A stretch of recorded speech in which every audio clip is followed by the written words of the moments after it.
இந்த 41 பேர் இறந்ததை பார்த்து ரொம்ப கஷ்டமா இருந்தது. குழந்தைங்கள்லாம் ஒரே குடும்பத்தில நெறைய பேர் இறந்துருக்காங்க. யாரும் வந்து வீட்ல வந்து, "நீ வா நான் வெத்தல பாக்கு வச்சு நீங்க வந்து வீட்டுக்கு என் கட்சியில இருக்கணும். எங்க வீட்டுக்கு வரணும். இந்த கூட்டத்துக்கு வரணும் எங்கள" அப்படின்னு அவங்கள வந்து கைய புடிச்சுலாம் இழுத்துட்டு போல. யாரையும் ஃபோர்ஸ் பண்ணிலாம் உங்கள இழுத்துட்டு போய் நாங்க இந்த கூட்டத்தில நிக்கணும்லாம் யாரும் சொல்லல. கரெக்ட்டா. இப்ப நான் ஏன் போல இதுக்கு கரூருக்கு ஏன் போல? நான் யாரும் ஃபோர்ஸ் பண்ணல. நம்ம இன்ட்ரெஸ்ட்டுக்கு போறோம். நீங்க பேஷனேட்டா போயிட்டு, நான் அவர பார்த்தாகணும், நான் பண்ணணும், நான் போய் அந்த இதில பண்ணணும் அப்படின்னு சொல்லி போய் இருந்துட்டு, மத்தவங்கள குறை சொல்லி அவங்க என்ன பண்ணுவாங்க? பாவம் ஒருத்தர் நாளைக்கு அவரு அங்க ஒரு வேள நின்னு திருப்பி பிரச்சனை மேல பிரச்சனை வந்துட்டே இருக்கக்கூடாதுன்னு அவர் மேபி அந்த மாரி வேண்டாம்.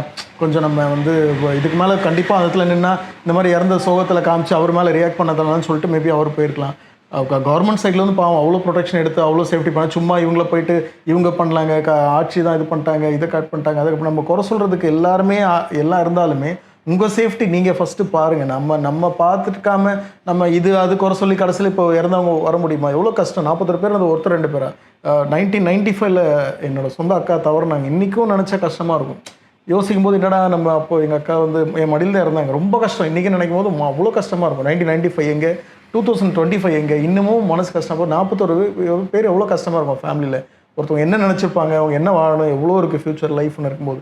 அப்போ உங்கள் சேஃப்டி நீங்கள் பாருங்கள். நீங்கள் போய்ட்டு என் சேஃப்டியை போலீஸ் பார்த்துக்கணும், என் சேஃப்டி கவர்மெண்ட் பார்க்கணும், என் சேஃப்டி இவங்க பார்க்கணும், என் சேஃப்டிக்கு தனியாக ஒரு சேர் போட்டு உட்கார வைக்கணும், இப்போ கேக் வாங்கி கொடுக்கணும், பன் வாங்கி கொடுக்கணும், எனக்கு தண்ணி வாங்கி கொடுக்கணும். நீங்கள் தண்ணி எடுத்துகிட்டு போங்க, நீங்கள் சேஃப்டி பாருங்கள், நீங்கள் டிஸ்டன்ஸ் பாருங்கள். கூட்டமாக இருந்தால் நீங்கள் வெளியே வந்துருங்க, நீங்கள் கரெக்டாக இருக்கான்னு சொல்லி பார்த்து குழந்தைங்களை கூட்டு போங்க. குழந்தைங்க அதை வாங்கி கொடு, இதை வாங்கி கொடுன்னா அப்படி தான் கேட்கும். அதை வாங்கி கொடுங்க, இதை வாங்கி கொடுங்கன்னா நீங்கள் குழந்தை கண்டிப்பாக கேட்கும். கேட்குறதெல்லாம் வாங்கி கொடுத்துருவோமா நம்ம? அப்போ போய் பார்க்கணுன்னா அப்படி தான் இருக்குமா? நம்ம இன்னொரு நாள் வரும் பார்த்துக்கலாம், இன்னொரு நாள் போனால் சான்ஸ் கிடச்சா செய்யலாம். இன்றைக்கி ரொம்ப கூட்டமாக இருக்குது, நீங்கள் கண்ட்ரோல் பண்ணுங்கள். கூட்டத்தோட குடும்பமாக போயிட்டு அங்கே போய் கஷ்டப்படுத்தி எவ்வளோ கஷ்டம். அந்த குழந்தைலாம் என்ன நினச்சிருக்கோம்ல. இப்போ அநியாயம். நான் வந்து யாரையும் குறை சொல்லலை. நீங்கள் உங்களை சேஃப்டி வச்சு நீங்கள் பார்த்துங்க. நீங்கள் அதை விட்டுட்டு இவங்க தான் அவங்க தான் இவங்க தானே இது பிரச்சனை ஓடிட்டே இருக்கும். நான் இது உள்ளே கொண்டு வரல யாரையும். பட் ஆனால் நீங்கள் உங்கள் சேஃப்டி நீங்கள் பார்த்துக்கங்க. நீங்கள் கரெக்டாக டிஸ்டன்ஸ் மெயின்டைன் பண்ணி நீங்கள் இது பண்ணுங்கள். வண்டி பின்னாடி ஓடுறீங்க, பஸ் பின்னாடி, அதெல்லாம் பாவம். அவர் என்ன பண்ணார்? அவரும் உள்ளே உட்காந்து என்ன வெளில இறங்கி வந்து ஓடாதப்பா சொல்லுவார். எவ்வளோ அவர் மீட்டிங்கில் பேசுகிறாங்க இவர் விஜய் சார்.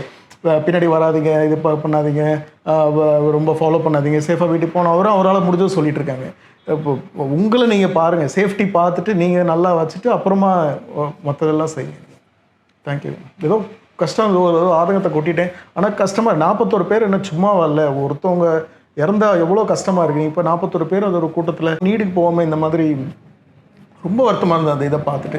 ஸோ தெரில, பேசின கரெக்டாக தப்பான்னு தெரில. ஆனால் நீங்கள் உங்களை நீங்கள் பார்த்துட்டு அடுத்தது எதாக இருந்தாலும் பண்ணுங்கள். தேங்க்யூ.